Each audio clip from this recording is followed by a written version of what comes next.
Last class में discussion चल रहा था अबाउट ईसा मसीह कि किस तरह से लोग जो है वो कहते हैं that we are following Bible, we are following Jesus Christ, but they are actually not.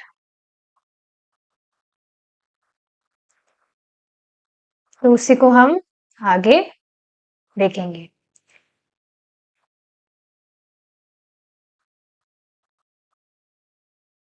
आधा तो हमने पढ़ लिया था, जहां से छोड़ा था ना वहां से हम डिस्कस करेंगे। ईसा तरंग वाले लोगों के विषय में आपका क्या विचार है? उन युवा लोगों के विषय में जो ईसा मसीह के आंदोलन में सम्मिलित हुए हैं। वे प्राय बाइबल का पाठ करते हैं तथा वे प्रयास करते हैं कि किंतु हिंसा बाइबल के निर्देशों के विरुद्ध है। यदि वे बाइबल का अनुसरण कर रहे हैं तब वे वध कैसे कर सकते हैं? So have you seen this? पहले भी सुना होगा। बाइबल में क्या है, एक है आता है उसमें उसमें मतलब लिखा हुआ है दैट दाउ शेल नॉट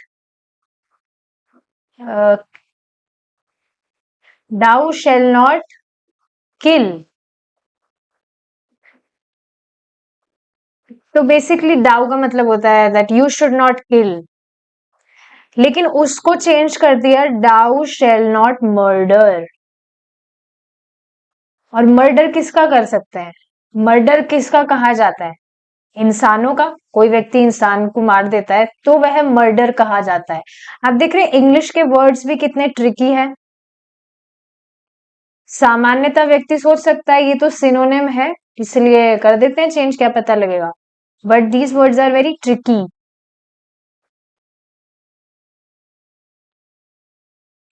इस पर अभी जस्ट क्लास स्टार्ट होने से पहले एक बात पर मैं विचार कर रही थी कि सच में इंग्लिश कितनी ट्रिकी है।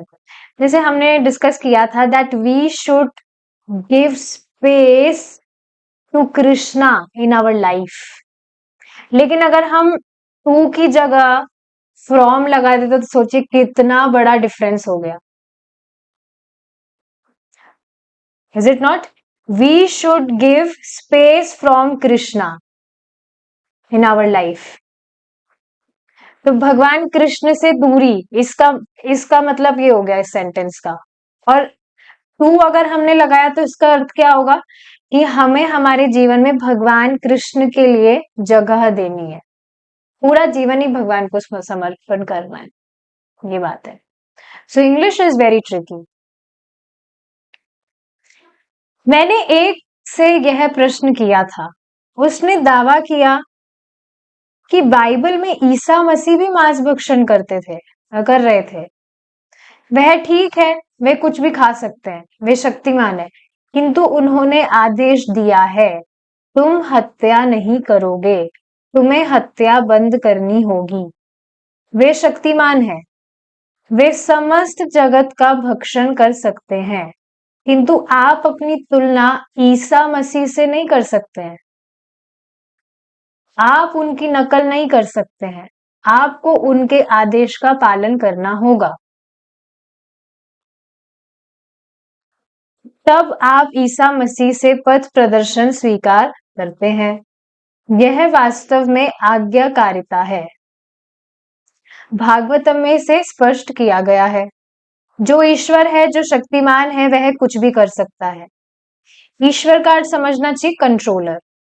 सो भगवान के जो मैसेंजर्स हैं, डेमीगॉड्स हैं, they are also controllers to some extent. पर समझना चाहिए परम ईश्वर भगवान कृष्ण है। तो ठीक है, हम इनकी नकल नहीं कर सकते हैं, हमें उनके आदेश का पालन करना होगा। वे मुझसे जो कहेंगे मैं वही करूंगा। आप नकल नहीं कर सकते हैं।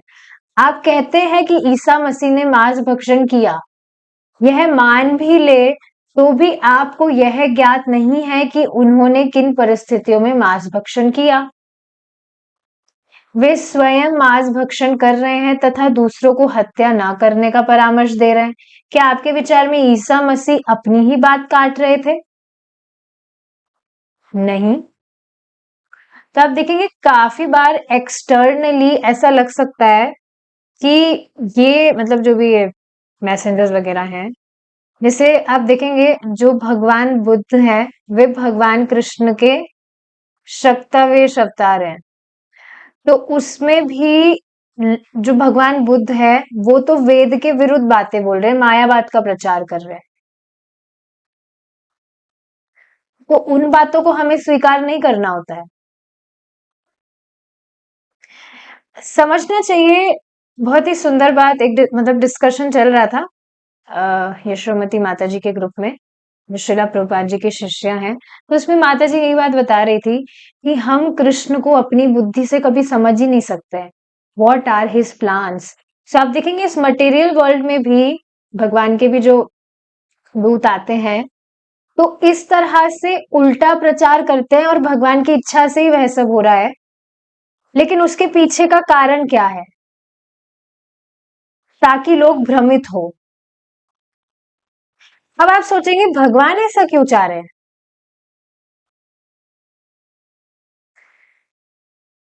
तो देखिए समझना चाहिए, भगवान कृष्ण का कोई भी अगर व्यक्ति भक्त है तो ये बहुत रेयर है। ये चीज सब समझ रहे हैं। Krishna consciousness is extremely rare.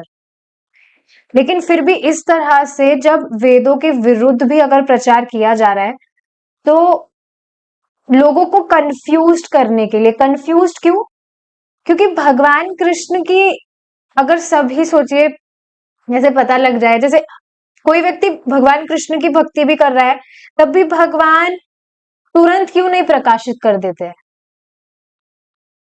हमने इस मतलब शास्त्रों से पता लगता ही है कि व्यक्ति ने एक बार भी नाम उच्चारण किया है तो उसके पाप भी नष्ट हो जाते हैं और उसकी पाप करने की प्रवृत्ति भी नष्ट हो जाती है। पर फिर भी दिखाई पड़ता है व्यक्ति तो पाप में है, भक्ति भी नहीं कर रहा है। नाम उसने कैसे ही उच्चारण कर दिया हो, पर वो तो अभी भी उसी तरह से ही है। तो बेसिकली ये सारी बातें गुह्य है। भगवान अचानक से प्रकाशित नहीं करते हैं क्योंकि basically to keep it confidential. अगर इस तरह से तुरंत भगवान सब कुछ प्रकाशित कर दे तो फिर जीव मेहनत कहाँ करेगा? और इसी बात पर मैं भी मतलब विचार कर रही थी कि ठीक है, इस तरह का उल्टा प्रचार होता भी है। भगवान बुद्ध या आप देखेंगे श्रीपाद शंकराचार्य जी, इन सब ने इस तरह से उल्टा ही प्रचार किया है। लेकिन फिर भी भगवान के भक्त मतलब भगवान की भक्ति में आने से पहले तो भक्त नहीं थे ना, हम नहीं ही कहलाए जाएंगे। लेकिन फिर भी हम क्यों नहीं उनकी तरफ अट्रैक्ट हुए? Why we only inclined towards Krishna consciousness? ये विचारणीय बात है ना। नहीं तो संभवतः पॉसिबिलिटी थी कि हमारा भी झुकाव उनकी तरफ होता, ये मायावादी जो है। पर हमारा झुकाव कृष्ण की तरफ क्यों है? This is quite amazing. तो समझना चाहिए सभी कुछ भगवान की प्लानिंग से ही हो रहा है और हम ठीक ठीक भगवान को जान ही नहीं सकते हैं। जैसे मैं आज सोच रही थी व्हेन आई वाज कुकिंग कि भगवान के विषय में इतनी सारी चीजें जान ली है तो कितना जान लिया है। तुरंत दिमाग में आया भगवान के विषय में तो अभी 1/4 भी नहीं जाना है। जो भगवान असीमित है, इनफाइनाइट, जिनको पूरा तो कभी जाना ही नहीं जा सकता। और जितना भी अभी जाना गया है वो तो बिल्कुल बिल्कुल लाइक एक ड्रॉप जितना अंश है। बहुत बहुत कुछ है भगवान के लिए जानने के लिए। अब पूरी तरह से भगवान को फिर भी जाना नहीं जा सकता है। तो ये बातें समझनी चाहिए that we should always accept things, accept उसको एक्सेप्ट करना चाहिए assuming it as Krishna's willing. This is very important. तो हाँ, यह मान भी ले तो भी आपको यह ज्ञात नहीं है कि उन्होंने किन परिस्थितियों में मांस भक्षण किया। जैसे भागवतम में ही अभी 2 दिन पहले भी मैं महाराज की कथा सुन रही थी तो महाराज उसमें भी किसी व्यक्ति के विषय में बता रहे थे जो भगवान के भक्त ही थे, लेकिन उन्हें भी किसी परिस्थिति में मांस खाना पड़ा था। तो कुछ ऐसे हैं केसेस, बट हमें उन चीजों का अनुकरण नहीं करना है, ये प्रभुपाद जी यहाँ बता रहे हैं। जैसे कुछ लोग ऐसे भी कहते हैं कि पहले तो जो लोग थे उनके पास तो खाने को ही कुछ सामग्री नहीं हुआ करती थी, वो तो अपना पेट जानवरों से ही भरते थे, तो फिर अभी क्यों बल दिया जाता है कि वेजिटेरियन डाइट फॉलो करो, मांस भक्षण मत करो, ये वो। तो बस लोग, तो अब ये बात समझनी चाहिए, ठीक है, ये बात मान भी ली जाए, वैसे तो मुझे पता नहीं है कि ऐसा था भी या नहीं, पर ये बात मान भी ली जाए कि पहले सामग्री नहीं थी, पहली बात तो ऐसी कोई बात है नहीं। लेकिन अगर पहले ऐसा कुछ था भी तो अब तो नहीं है ना वैसा, अब तो दे रहे हैं ना भगवान खाने पीने को, शाकाहारी भोजन, तो अब क्यों मांस भक्षण करना है फिर। तो लोग ये सारी बातें करते हैं अपनी इंद्रिय तृप्ति के लिए, और कुछ भी उनका उद्देश्य नहीं है। वे स्वयं मांस भक्षण कर रहे हैं तथा दूसरे को हत्या ना करने का परामर्श दे रहे हैं। क्या आपके विचार में ईसा मसीह अपनी ही बात काट रहे थे? नहीं, वे ऐसा नहीं कर सकते। यही उनमें सच्चा विश्वास है, वे ऐसा नहीं कर सकते। फिर उन्होंने मांस भक्षण क्यों किया? उन्हें ज्ञात है, किंतु उन्होंने मुझे हत्या ना करने का आदेश दिया है, मुझे उसका पालन करना है। इसी तरह से आप देखेंगे भगवान कृष्ण की गोवर्धन लीला में भी भगवान कृष्ण वेदों के विरुद्ध प्रचार कर रहे हैं कि ये सब पुण्य पुण्य किसने देखा है, ये सब नहीं करना चाहिए, कुछ नहीं है, ईश्वर किसने देखा है, कुछ भी तो नहीं दिखते हैं, आप लोग ऐसे इंद्रदेव की पूजा कर रहे हैं, कभी देखे हैं, खाए हैं इंद्रदेव, कभी भी कुछ कम हुआ है आपका खाना पीना जो भी आप उनको अर्पित करते हैं। तो इस तरह से भगवान अगेंस्ट प्रीचिंग कर रहे थे, स्वयं भगवान कृष्ण। पर बेसिकली वो, उसके पीछे का रीजन ये था कि सभी जो गांव वासी है, ब्रजवासी है, वो गोवर्धन की पूजा करने के लिए कन्विंस हो जाए, और बाद में ऐसा हुआ भी था। और फिर आप देखेंगे जब गोवर्धन को अर्पित कर रहे थे भोजन, तो वास्तव में भोजन जो है वो गायब भी हो रहा था। तो सब बहुत खुश हो गए थे, अरे वाह, ये तो बहुत ही अमेजिंग भगवान है, ये तो सच में हमारा खाना स्वीकार करते हैं। वो पता नहीं अभी तक हम किन की उपासना कर रहे थे, उनका तो पता भी नहीं है वो कुछ स्वीकार करते थे भी या नहीं, पर यहाँ देखो गोवर्धन कितने कृपालु हैं इस तरह से। तो ये बात समझनी चाहिए कि अगेंस्ट चीजों को हमें फॉलो नहीं करना होता है, स्वीकार नहीं करना होता है। मुझे मतलब जो इंस्ट्रक्शंस दिए जा रहे हैं उसका पालन करना है, यह सच्ची प्रणाली है। आप ईसा मसीह नहीं है, अतः आप उनका अनुकरण नहीं कर सकते हैं। उन्होंने ईश्वर के लिए अपने जीवन का बलिदान किया है, क्या आप वैसा कर सकते हैं? फिर आप ईसा मसीह का अनुकरण क्यों करें? आप मांस भक्षण करके ईसा मसीह का अनुकरण कर रहे हैं, आप ईसा मसीह का अनुकरण करके भगवत भावना का प्रसार करने के लिए अपने जीवन का बलिदान क्यों नहीं करते हैं? आपका क्या विचार है? हाँ, जब आप प्रचार करते हैं तब आप जो सोचे कह सकते हैं, वे तथाकथित ईसाई हैं, किंतु वे भगवान के लिए क्या कर रहे हैं? सूर्य पर विचार कीजिए, सूर्य मूत्र सोख रहा है, क्या आप मूत्र का पान कर सकते हैं? यदि आप सूर्य का अनुकरण करना चाहते हैं, अरे देखो सूर्य मूत्र को सोख रहा है, मैं भी मूत्र पान करूंगा, क्या आप ऐसा कर सकते हैं? ईसा मसीह शक्तिशाली है, वे सब कुछ कर सकते हैं, किंतु हम अनुकरण नहीं कर सकते हैं, हम केवल उनकी आज्ञा का पालन कर सकते हैं। तो देखिए सारी चीजें स्ट्रेट फॉरवर्ड है, कुछ भी एक्सप्लेनेशन की तो जरूरत ही नहीं हो रही है। हाँ, ध्यान से सुनेंगे, यही वास्तविक ईसाईत है।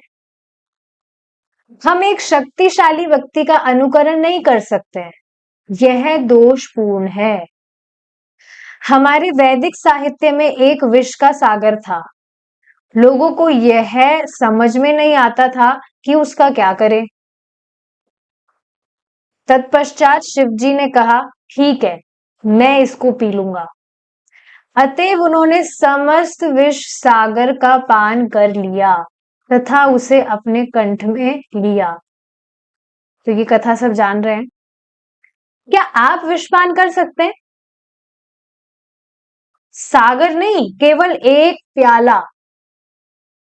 फिर हम शिव जी का अनुकरण किस प्रकार कर सकते हैं? शिव जी ने हमें विषपान करने का परामर्श कभी नहीं दिया। शिव जी कह भी नहीं रहे इस तरह से। अतः आपको परामर्श का पालन करना है, अनुकरण नहीं। ये एलएसडी तथा चरस पीने वाले लोग कहते हैं कि शिव जी गांजा पीते थे, किंतु शिव जी ने संपूर्ण विष सागर का पान किया। तो परम पूज्य राधा गोविंद महाराज इस पर बता रहे थे कि लोग इस तरह से कहते हैं कि शिव जी गांजा पीते हैं, ये सब पीते हैं, चिल्लम पीते हैं। ये वास्तव में बहुत भारी अपराध है जो शिव जी के प्रति लोग कर रहे हैं, और खुद की इंद्रिय तृप्ति के लिए। शिव जी तो 24 आवर्स राम नाम का भी जप करते हैं, 24 आवर्स भागवतम भी पढ़ते हैं। तो तुम वो तो नहीं पढ़ रहे हो। शिव जी के इतने बड़े भक्त हो तो फिर वो भी अनुकरण करो ना। क्या दिक्कत आ रही है? पहली बात, शिव जी गांजा वगैरह ये सब नहीं पिए हैं। सिर्फ और सिर्फ उन्होंने जो विष है उसका पान किया था, वो भी सिर्फ एक बार। पर इस तरह से आप देखेंगे इंटरनेट पर भी लोगों ने इस तरह की फोटोज बना रखी है कि शिव जी बैठे हैं और सिगरेट पी रहे हैं या ये सारी चिल्लम वगैरह पी रहे हैं। This is like a huge offense towards a Vaishnava. Shivji is a great Vaishnava.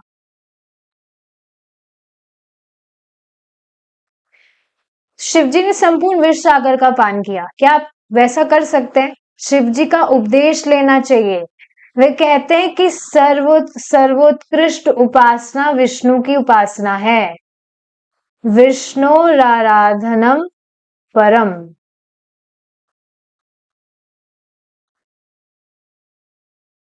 हम्म।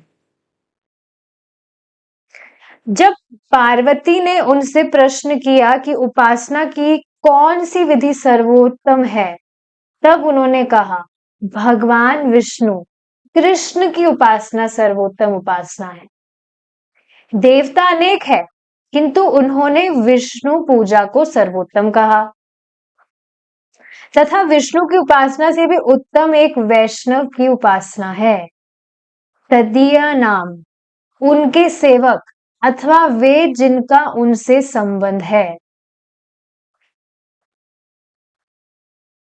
इसी के संबंध में प्रभुपाद जी एक बात बताते हैं, अगर किसी व्यक्ति की किसी भक्त से आसक्ति है तो वास्तव में वह उसकी आसक्ति कृष्ण से ही है। क्योंकि देखिए होगा क्या, अगर कोई भी व्यक्ति किसी भक्त से आसक्त है तो भक्त तो क्या करेगा, उसको ले जाकर बिठा देगा कृष्ण के चरणों में। Is it not? भक्त मतलब भक्ति कर रहा है भगवान कृष्ण की, इस तरह से आचरण वह कर रहा है जिससे भगवान कृष्ण संतुष्ट हुए। तो अब कोई साधारण व्यक्ति है, अगर उसका अटैचमेंट किसी डिवोटी से है तो बस उसको तो डिवोटी बनना ही है फिर, because a devotee will never engage in any materialistic talks. साधु का देखिए आचरण इसी तरह से होना चाहिए। अभी कुछ 2-3 दिन पहले की बात है, प्रभु जी इस विषय पर बता रहे थे कि देखिए आप सभी भक्त भक्ति कर रहे हैं, तो ये वास्तव में आपका सर्वश्रेष्ठ कर्तव्य है कि जो भी व्यक्ति आपके संपर्क में आए, नो आपसे उसका कुछ भी बात हुई, किसी भी तरह से वो आपसे मिला, बात हुई, आपसे बेसिकली उसका संपर्क हुआ, तो आप उसको कृष्ण से कनेक्ट करें। This is your top most let's say duty, सर्वश्रेष्ठ कर्तव्य है कि कैसे ना कैसे करके आप उसको कृष्ण से जोड़ दें। एक भक्त ही ऐसा नहीं करेगा तो किसी सामान्य भौतिकतावादी से तो ऐसी एक्सपेक्टेशन नहीं की जा सकती है। Is it not? आप सोचिए ना, अभी आप भक्ति कर रहे हैं क्योंकि किसी भक्त ने कृपा करके आपको कृष्ण कृष्ण से कनेक्ट किया, और क्या आप इसको अपना सबसे बड़ा भाग्य नहीं मानते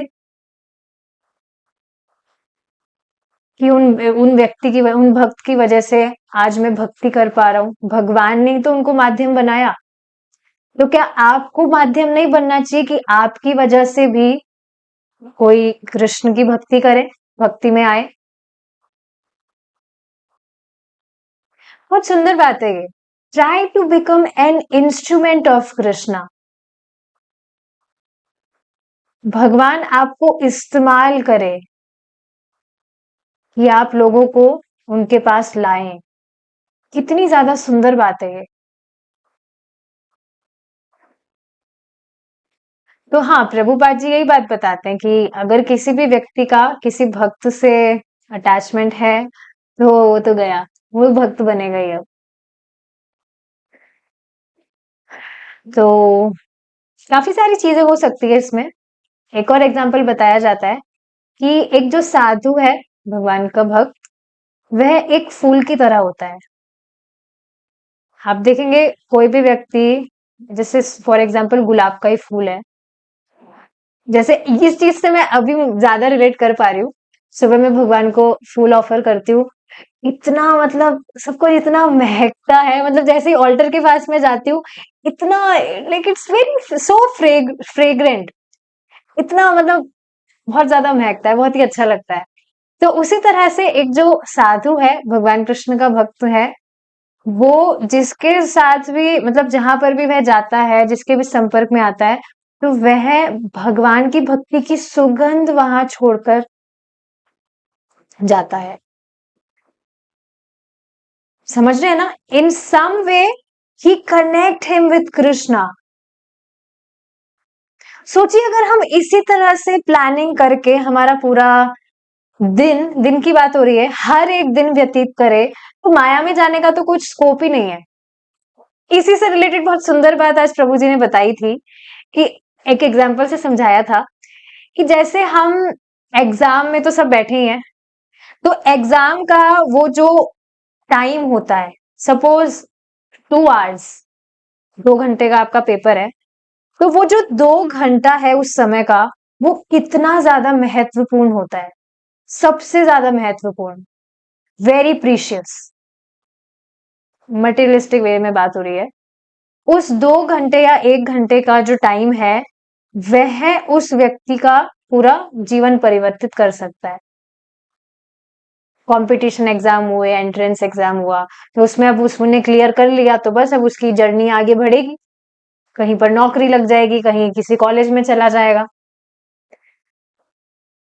तो उसी तरह से हमें सोचिए, अगर हम इसी तरह से पूरे दिन भर में हमारे टाइमर्स सेट करें, 1 घंटे का समय, कि हाँ इस 1 घंटे में, जैसे अभी का टाइम है, इस समय में पूरा बहुत प्रीशियस टाइम है मेरे लिए, मैं एकदम एकाग्र होकर भगवान के विषय में सुनूंगा। या जब कीर्तन हो रहा है, अभी आधा घंटे का टाइम है, I will give my all, मैं सिर्फ भगवान का बहुत अच्छे से कीर्तन करूंगा, भगवान को रिझाऊंगा, मैं बहुत अच्छे से कीर्तन करूंगा।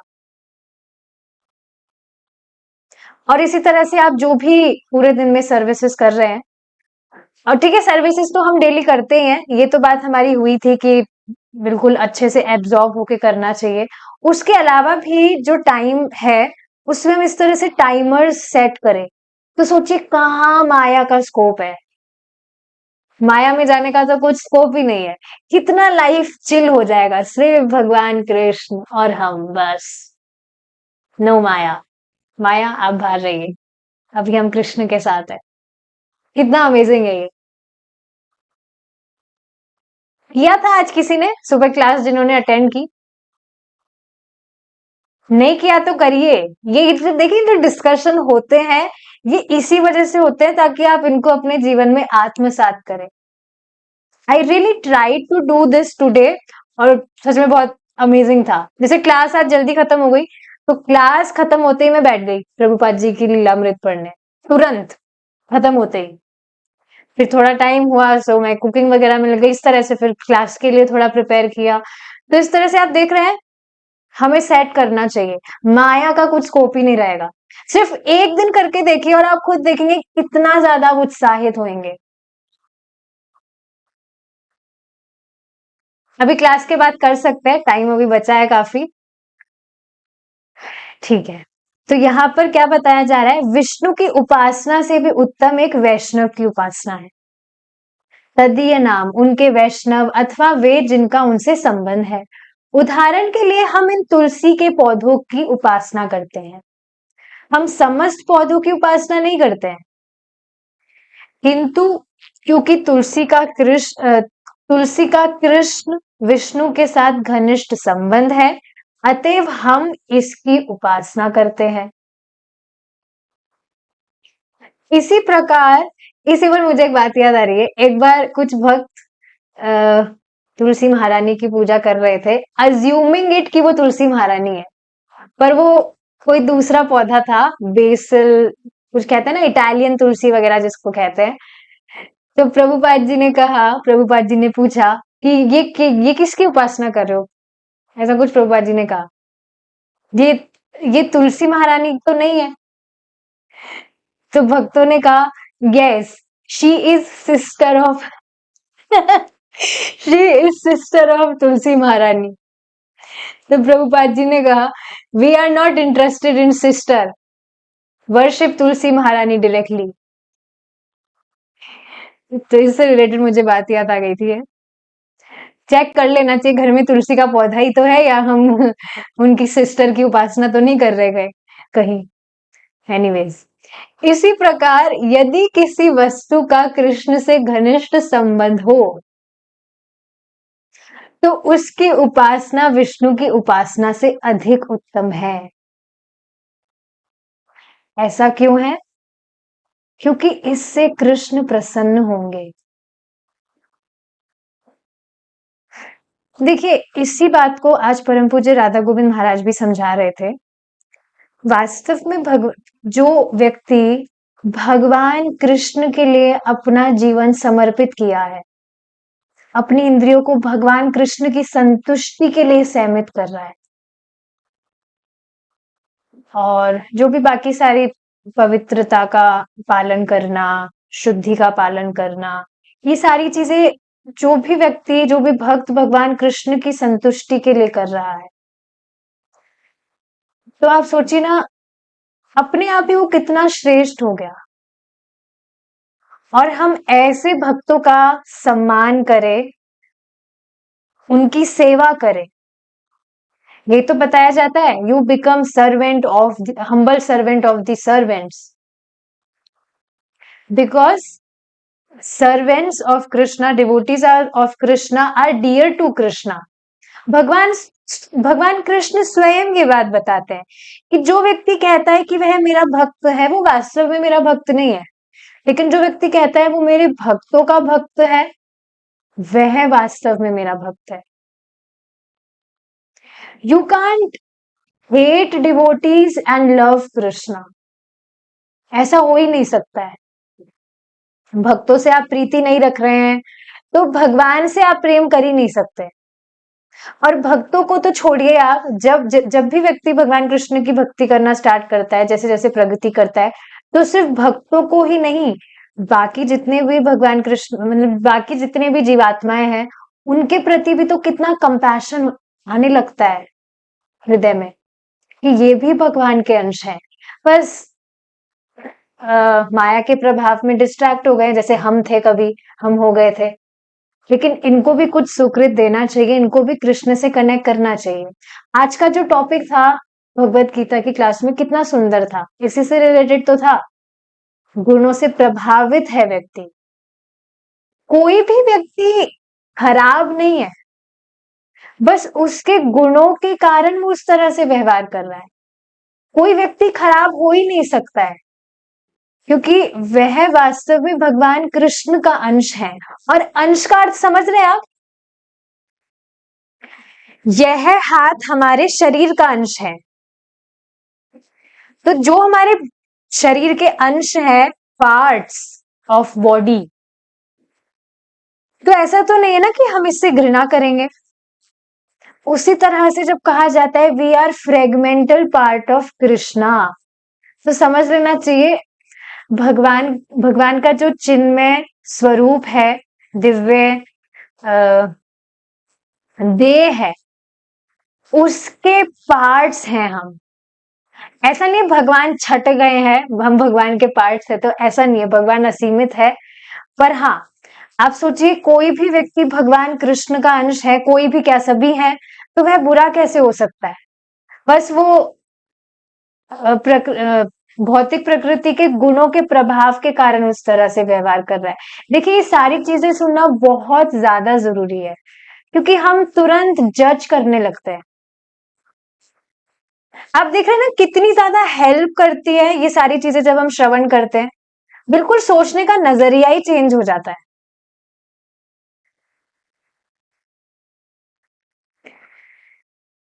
तो क्योंकि इससे कृष्ण प्रसन्न होंगे। मान लीजिए आपके पास एक कुत्ता है तथा कुछ मित्र आते हैं और आपके कुत्ते को थपकते हैं, मतलब उसको पुचकारते हैं, थोड़ा ऐसे प्यार करते हैं। शिला प्रभुपाद थपकने का अभिनय करते हैं। आप प्रसन्न हो जाते हैं, आप प्रसन्न हो जाते हैं, अरे यह मेरा अच्छा मित्र है। आप देखते हैं कि उनकी विचारधारा कैसी है। हम यह देखते हैं, कोई मित्र आता है तथा कहता है वाह तुम्हारे पास कितना अच्छा कुत्ता है।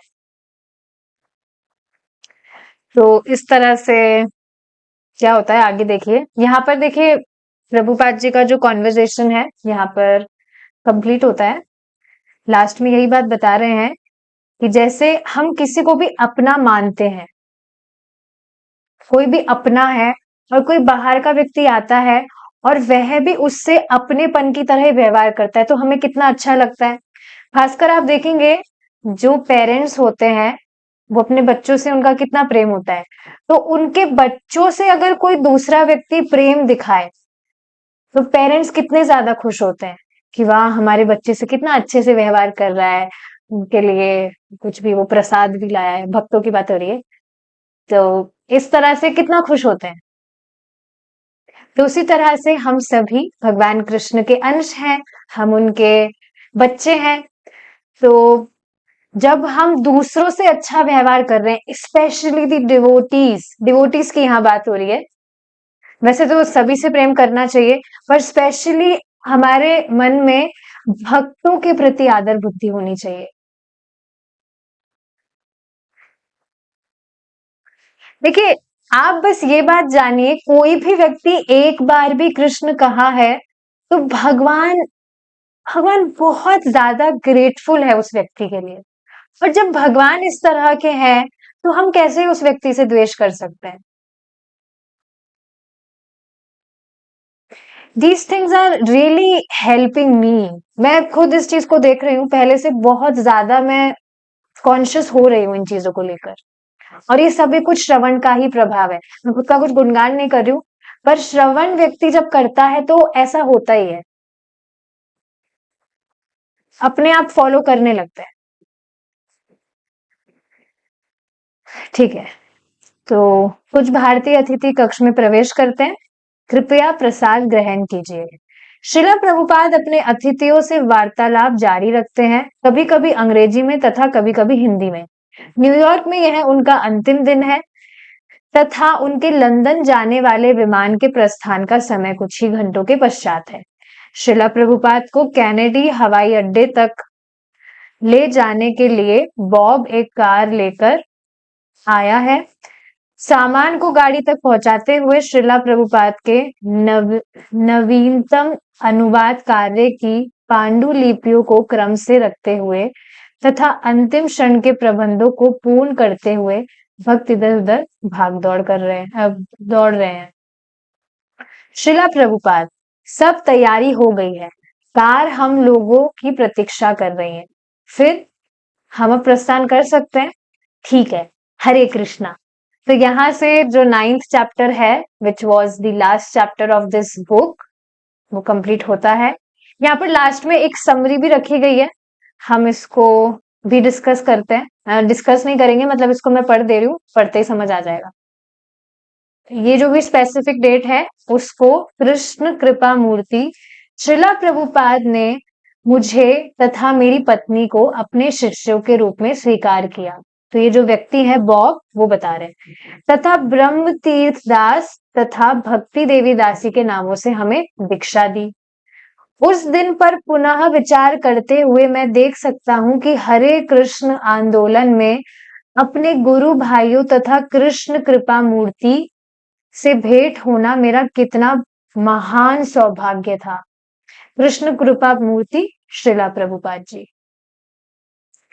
जब मुझे दीक्षा के समय मेरी माला प्रदान की गई तब मैंने वचन दिया कि मैं विधि विधानों का पालन करूंगा तथा प्रतिदिन भगवान के नामों का जप करूंगा।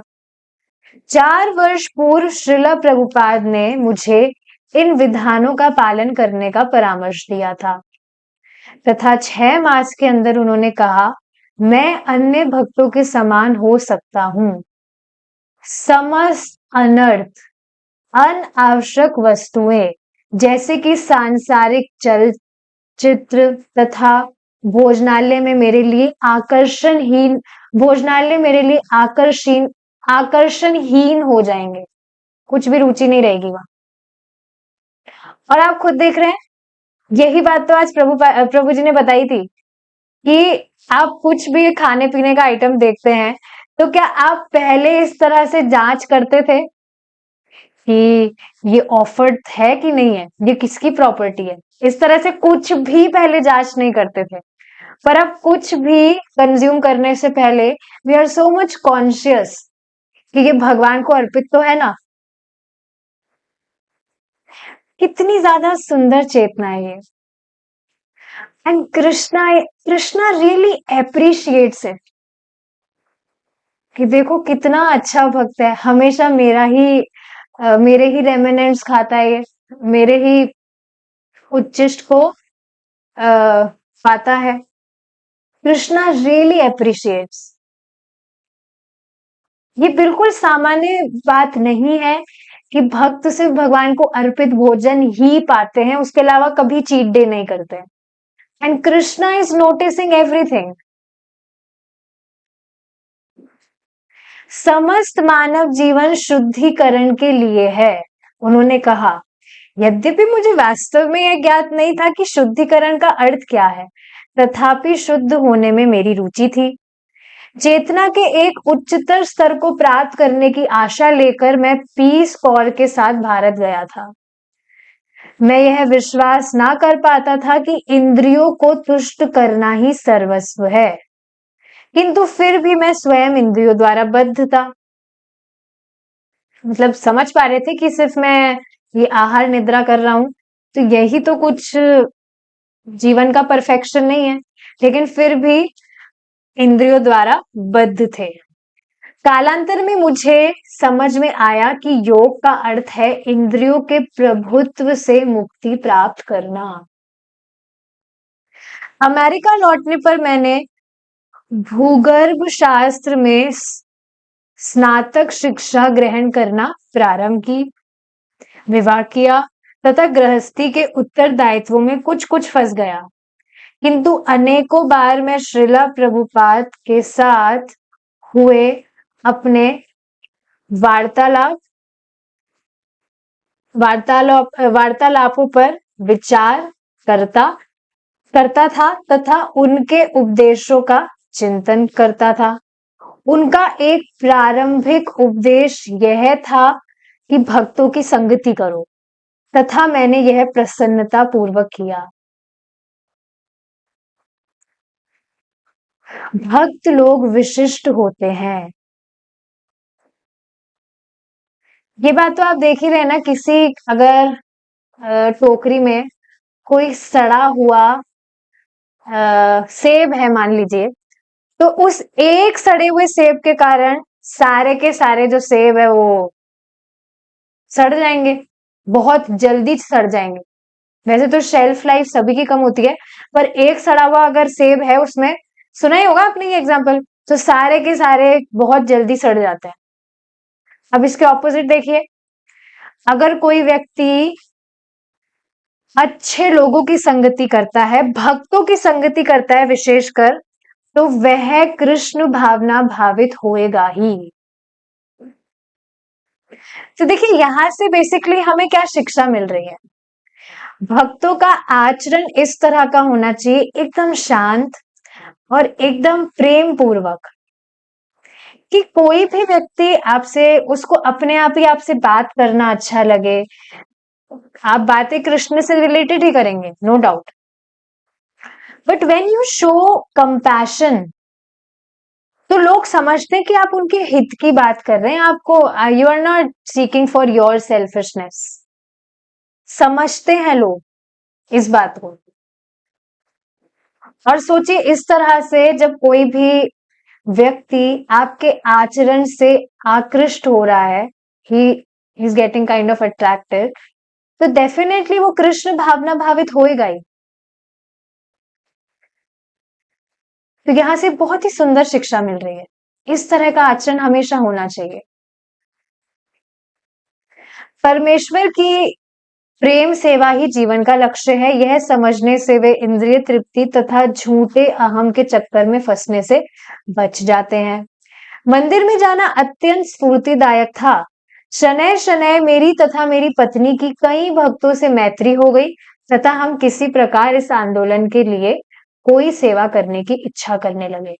मैंने विश्वविद्यालय में एक भक्ति योग क्लब का आयोजन किया तथा हमारा घर भक्तों के यात्री समूहों के लिए ठहरने का स्थान बन गया।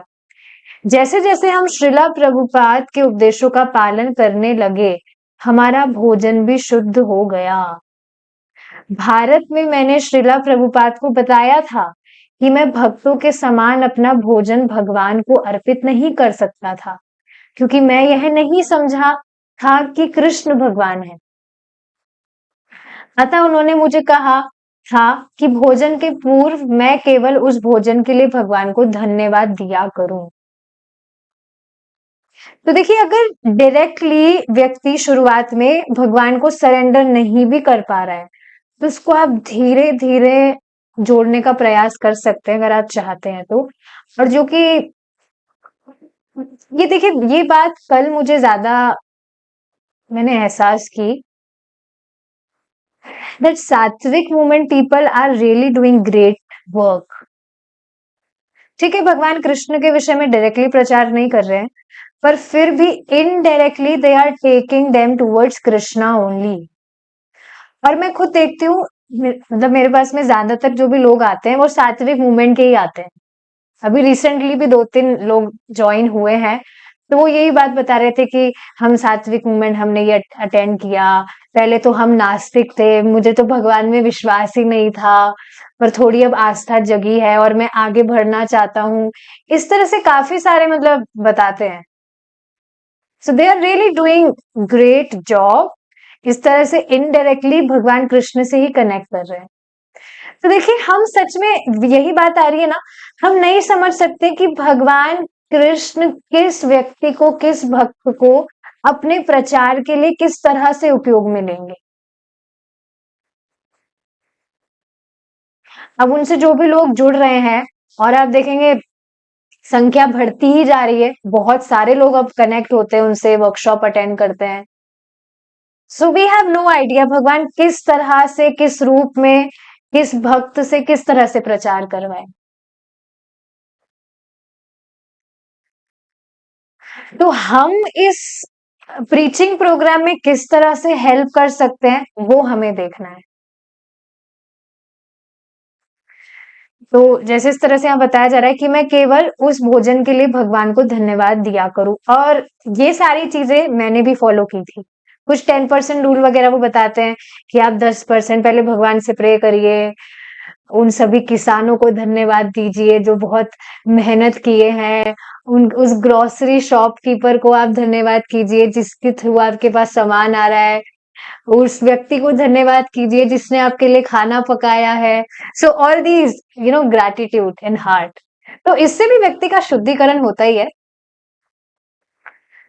सो they are following Krishna but not directly, पर हाँ इन सम वे, और कृष्ण कृष्ण की ओर ही जाएंगे फ्यूचर में।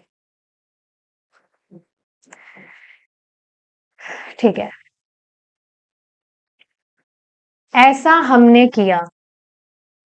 तो देखिए 10% रूल व्यक्ति मतलब उन्होंने इस तरह से बताया क्योंकि हर कोई तो भगवत गीता नहीं पढ़ रहा होता है, हर कोई तो नहीं जान रहा है कि भगवान कृष्ण भगवान है, परमेश्वर है। लेकिन जब एक बार वो भगवत गीता पढ़े तब तो 100% वो कृष्ण को ही देगा। एक व्यक्ति ने पूछा था मुझसे कि ये लोग तो 10% देने वाला रूल बताते हैं कि 10% पैसा कहीं पर देकर आओ, 10% खाना कहीं पर देकर आओ। तो मैंने उनको यही बात बताई कि 10% का रूल वो इसलिए बताते हैं क्योंकि हर कोई तो गीता नहीं पढ़ रहा है। लेकिन गीता जब व्यक्ति पढ़ेगा, वह समझेगा, तो वो 10% क्या, वो 100% ही भगवान को देगा। और जब 100% भगवान को दे रहा है तो औरों को भी भगवान को दिया हुआ वह देना चाहेगा। जैसे आप सब करते हैं, कभी कभी आप किन्हीं को प्रसाद देते ही होंगे, कोई पशु है उसको भी आप प्रसाद देते ही होंगे। तो अब कृष्ण को 100% देकर आप और जीवात्माओं की भी सहायता कर रहे हैं कि वे कृष्ण से जुड़े। ऐसा हमने किया। अंत में हमारी भक्ति परिपक्व हो गई तथा हमने वस्तुतः अपना भोजन परमेश्वर को अर्पित करना प्रारंभ कर दिया। परमेश्वर के लिए भोजन बनाना, यह कितनी आश्चर्यजनक अनुभूति है। That we are making for supreme personality. We are cooking food for supreme personality of Godhead.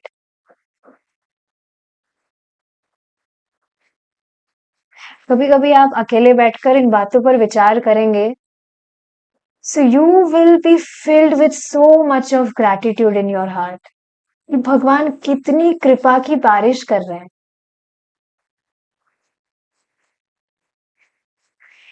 इसने हमें वस्तुतः जिह्वा के नियंत्रण से मुक्त कर दिया। जो भी बाहर की बकरी की तरह ये खाना है वो खाना है, इन सारी चीजों से, सारी प्रैक्टिकल चीजें। अंततः हम मंदिर के जीवन में पूर्ण रूपेण सम्मिलित होने के लिए तत्पर हो गए हैं। कृष्ण की कृपा से मैंने टेक्सास में एक मंदिर के समीप एक नौकरी प्राप्त कर ली तथा मंदिर के समस्त कार्यक्रमों में भाग लेना प्रारंभ कर दिया। इस प्रकार जैसे श्रीला प्रभुपाद ने भविष्यवाणी की थी, ठीक उसी प्रकार समस्त अनर्थ विलुप्त हो गए। और जब श्रीला प्रभुपाद जी ने कहा है कि 4 नियमों का पालन करके 16 माला का जप करके इसी जीवन में व्यक्ति भगवान के पास लौट जाएगा, तो वह लौटेगा ही। प्रभुपाद खुद उसे लेकर जाएंगे। लेकिन अब जो 16 माला का जप ही नहीं कर रहा है या 4 नियमों का पालन भी कभी कभी कर लेता है, तो उसकी तो कोई गारंटी नहीं दी जा रही है यहाँ पर, अनफॉर्चुनेटली। क्या ये इतना बड़ा प्राइज है?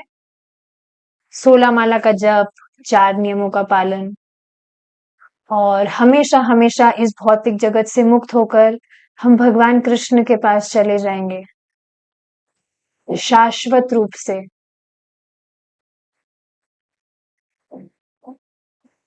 कितना मतलब कितना सस्ते में we will be going back to Godhead. अब जो व्यक्ति इस बात को समझेगा वो तो बस पकड़ के बैठ ही जाएगा। यह ऐसा ही था जैसे हमारे कंधों से कोई बड़ा बोझ उठ गया हो। Can you really relate with this? पहले कितनी सारी एंजाइटी दिमाग में रहती थी कि अरे वो लड़का, वो जो व्यक्ति है कितना प्रगति कर रहा है।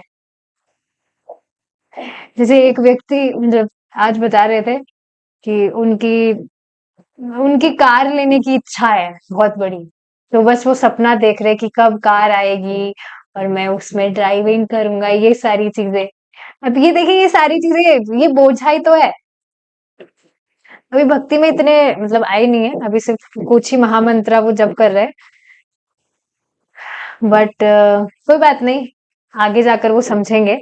पर हाँ, ये बात समझ रहे हैं आप कि पहले की जितनी भी हमारी जो भी इच्छाएं थी, डिजायर्स थी, जिनको हम बहुत इंपॉर्टेंस देते थे, और भी बाकी सारी चीजें थी, भक्ति करने से बिल्कुल प्रतीत होता है ना बहुत बड़ा बोझा उठ गया हो। वी आर फील लाइक बहुत हल्का फील कर रहे हैं, लिबरेटेड। समझ नहीं आ रहा है तो पहले के दिन याद कर लेना एक बार। हम अब इंद्रियों के दास नहीं थे, अपितु भगवान तथा उनके भक्तों के दास थे। एक पेज और है फिर हम रुकेंगे। श्रील प्रभुपाद के उपदेशों का मूल्य अब स्पष्ट हो गया था। गधे की भांति श्रम करना तथा कुत्ते की भांति भोग करना मानव का लक्ष्य नहीं है। ये बात समझते ही है सब। शुद्धिकरण का तात्पर्य है चेतना के उच्चतर स्तर की प्राप्ति, जो हम एकमात्र इस मनुष्य जीवन में ही कर सकते हैं। यद्यपि मैं दीक्षित हो चुका हूँ, तथापि मैं अभी भी अपने गुरु भाइयों के आध्यात्मिक बोध तथा प्रगति की लालसा की सराहना करता हूँ। वस्तुतः दीक्षा आरंभिक कदम है। तो समझ रहे हैं, दीक्षा जब हो रही है, हुई है गुरु महाराज से, तब आपकी स्टार्टिंग हुई है वास्तव में और ज्यादा गंभीरता से भक्ति करने के लिए। और आप देखिए ना कितनी सुंदर बात है, प्रभु जी की कृपा से प्रभु जी इस तरह से ट्रेनिंग दे रहे हैं। So we are already aspiring to follow our standards strictly. जैसे बताया जा रहा है यथावत रूप से एकदम स्ट्रिक्टली फॉलो करना है, कुछ ये ढीला ढाला नहीं।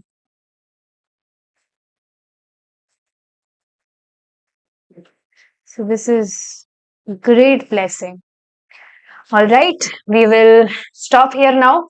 यहाँ से हमारा जो बुक है जन्म मृत्यु से परे वो कंप्लीट होती है and we will start with our new book soon. Thank you so much for all your association. आप सभी भक्तों के बिना तो ये पॉसिबल हो ही नहीं सकता था, पर ये हो रहा है। हम हमारी 9th बुक स्टार्ट करेंगे अब। ठीक है, we will stop here now. हरे कृष्णा, जय श्रीला प्रभुपाद।